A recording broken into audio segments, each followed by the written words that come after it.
Au nom du Père et du Fils et du Saint-Esprit. Amen. Grande joie d'être là avec toi pour ce temps de Lectio Divina. Aujourd'hui, nous sommes le 28 février. C'est les derniers jours du mois de février qui a passé très très vite. Et aujourd'hui, c'est dimanche. Même si nous sommes au temps du carême, chaque dimanche, on célèbre bien sûr la résurrection de Christ. L'Église se rassemble comme les enfants autour de papa, de son Père, pour l'écouter, pour apprendre à se connaître, à connaître Dieu et aussi à connaître la volonté et les chemins par lesquels le Seigneur veut nous conduire. Vraiment, c'est un temps toujours très important, chaque dimanche, de s'arrêter pour vivre la Sainte Eucharistie et aussi d'inviter les brebis qui sont dispersées, de les aider aussi à venir aussi vers son Père qui les aime et qui les attend.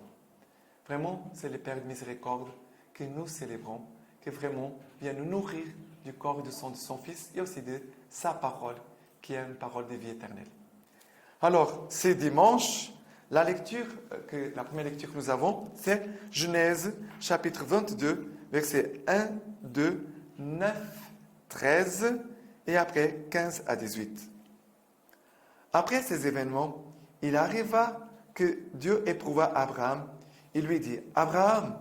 Il répondit, « Mais voici. » Dieu dit, « Prends ton fils, ton unique, que tu chéris, Isaac, et va-t'en au pays de Moria. Et là, tu l'offriras en holocauste sur une montagne que je t'indiquerai. » Quand ils furent arrivés à l'endroit que Dieu lui avait indiqué, Abraham y éleva l'autel et disposa le bois. Puis il lia son fils Isaac et le mit sur l'autel par-dessus le bois. Abraham étendit la main et saisit le couteau pour immoler son fils. Mais l'ange du Seigneur appela du ciel et dit, « Abraham, Abraham !» Il répondit, « Mais voici. » L'ange dit, « N'étends pas la main contre l'enfant, ne lui fais aucun mal. Je sais maintenant que tu crains Dieu. Tu ne m'as pas refusé ton fils, ton unique. » Abraham leva les yeux et il vit un bélier qui s'était pris par les cornes dans un buisson. Et Abraham alla prendre le bélier et l'offrit en holocauste à la place de son fils. L'ange du Seigneur appela une seconde fois Abraham du ciel et dit, « Je jure par moi-même, parole du Seigneur, parce que tu as fait cela, que tu ne m'as pas refusé ton fils, ton unique. Je te comblerai des bénédictions. Je rendrai ta postérité aussi nombreuse que les étoiles du ciel et que le sable qui est sur le bord de la mer. Et ta postérité conquérera la porte de ses ennemis. Par ta postérité se béniront toutes les nations de la terre, parce que tu m'as obéi. » Alors, ne soyez pas surpris avec ce qui se passe maintenant avec Abraham et son fils Isaac. À l'époque d'Abraham, plus de 1500 ans avant Jésus-Christ, Abraham vient d'un peuple païen, la Chaldée. Et c'était une pratique de ce peuple d'offrir des sacrifices humains. Et Dieu va se servir un peu d'une chose qu'Abraham connaissait, de son peuple, de sa culture, on peut dire comme ça. Mais pour tester Abraham, Dieu ne veut pas la mort d'Isaac, on le voit très bien. Mais faites attention à la parole de Dieu. Dieu éprouva Abraham et dit, Dieu veut souvent éprouver notre cœur, veut éprouver notre foi. Ça veut dire que Dieu, quand on entend le mot éprouver, c'est comme s'il disait, mais c'est comme si Dieu doutait de moi, oh, peut-être Dieu veut me faire du mal. Non.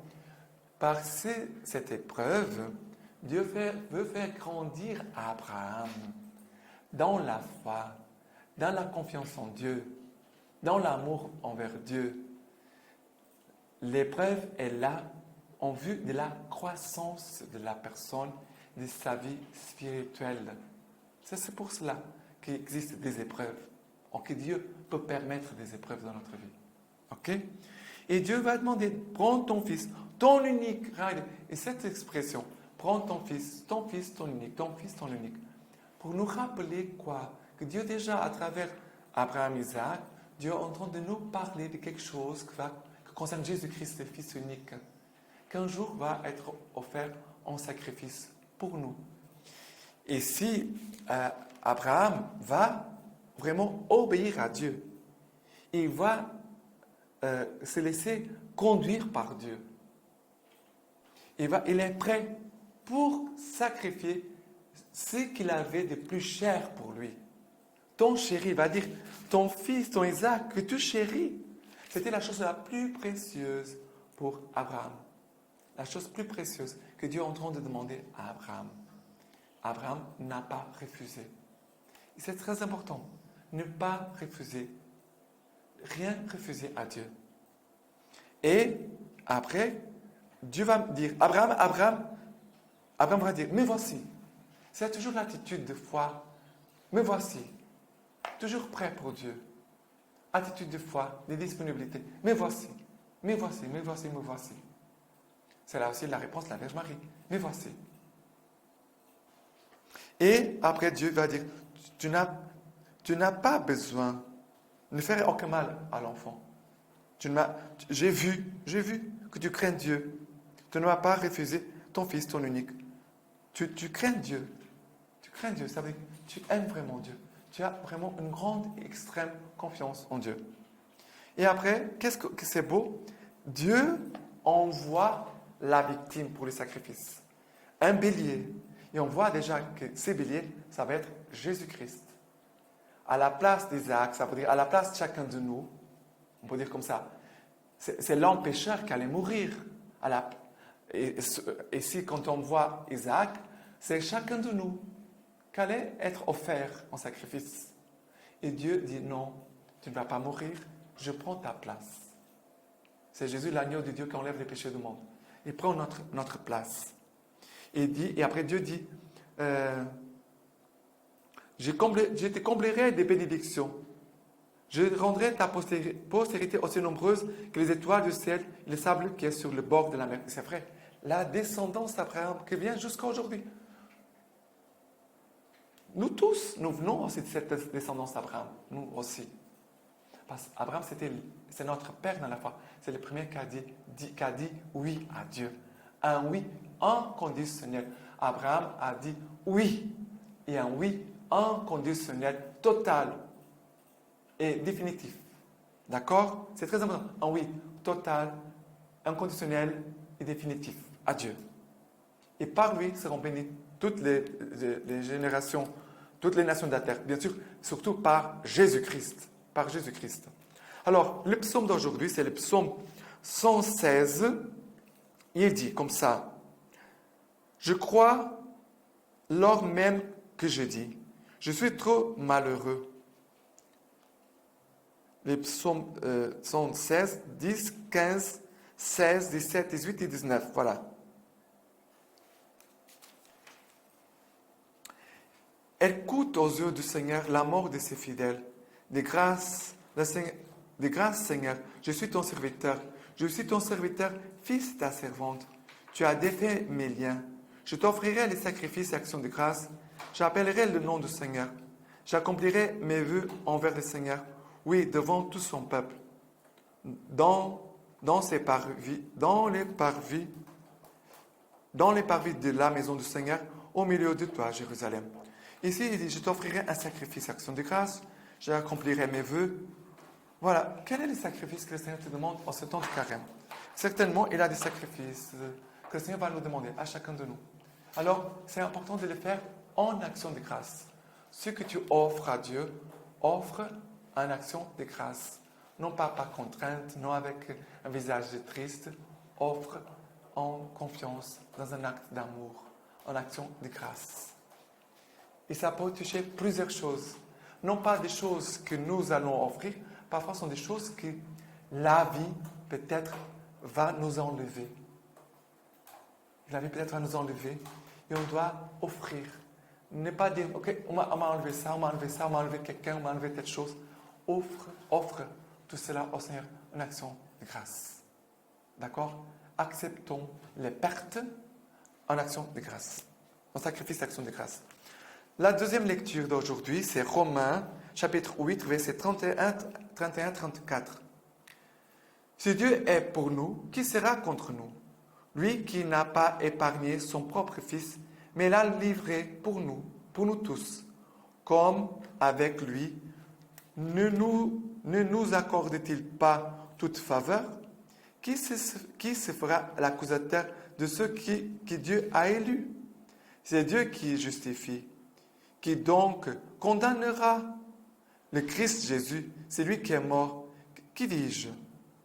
Ressuscité, qui est à la droite de Dieu, qui intercède pour nous. Voilà. Qui se fera l'accusateur de ceux qui Dieu a élus? Voilà. Ici, cette parole. Qui donc condamnera? Le Christ Jésus, qui est mort, dis-je, ressuscité, et qui intercède pour nous. Dieu ne nous condamne pas. Regardez, Dieu est l'accusateur de ses élus? Bien sûr que non.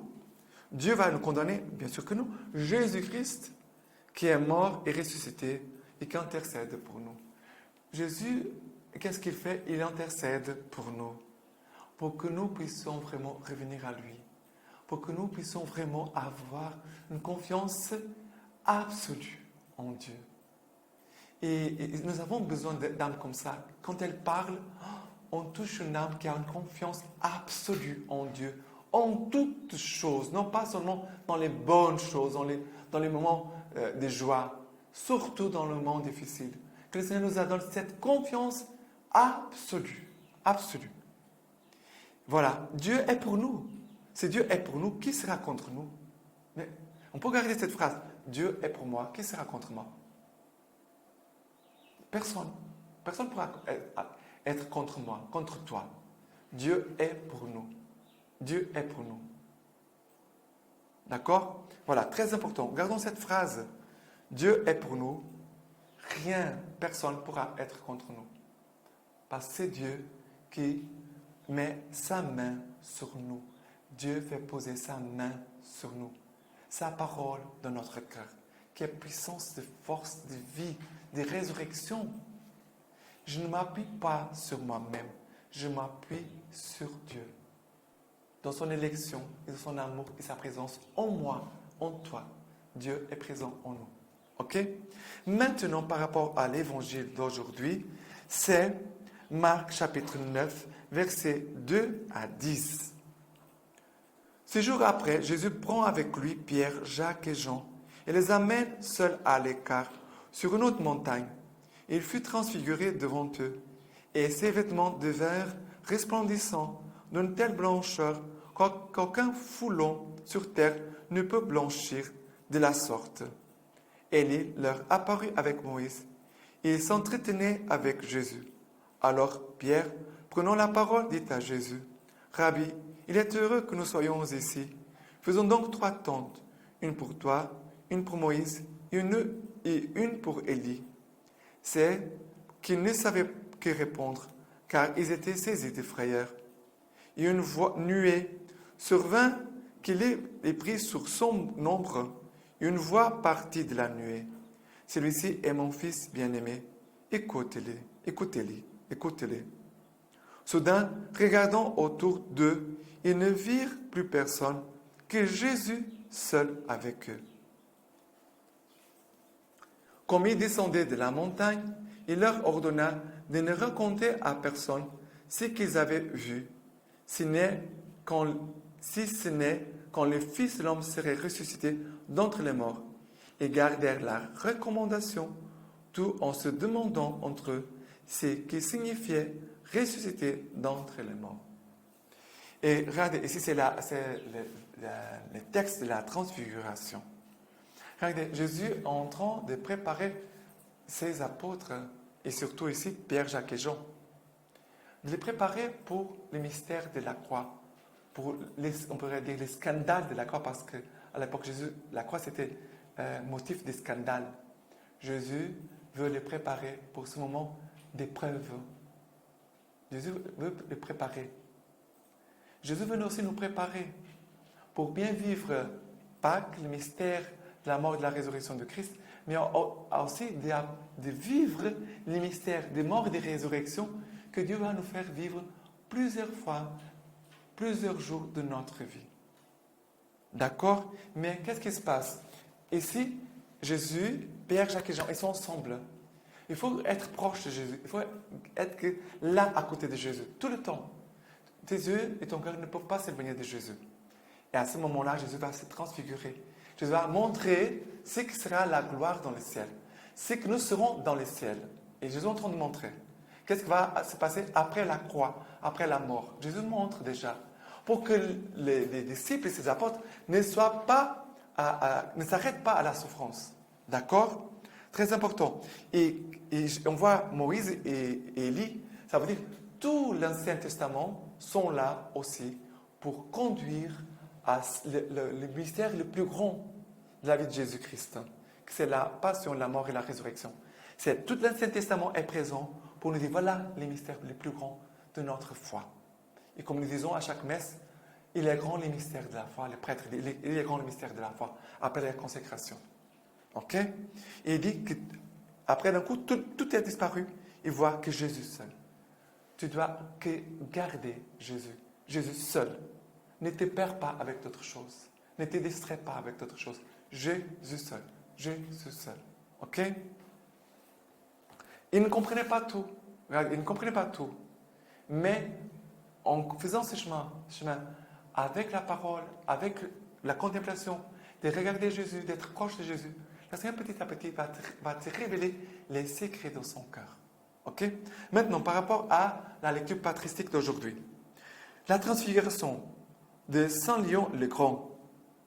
Par cette transfiguration, il voulait avant tout prémunir ses disciples contre les scandales de la croix et en leur révélant toute la grandeur de sa dignité cachée, empêcher que les abaissements de sa passion volontaire ne bouleversent leur foi.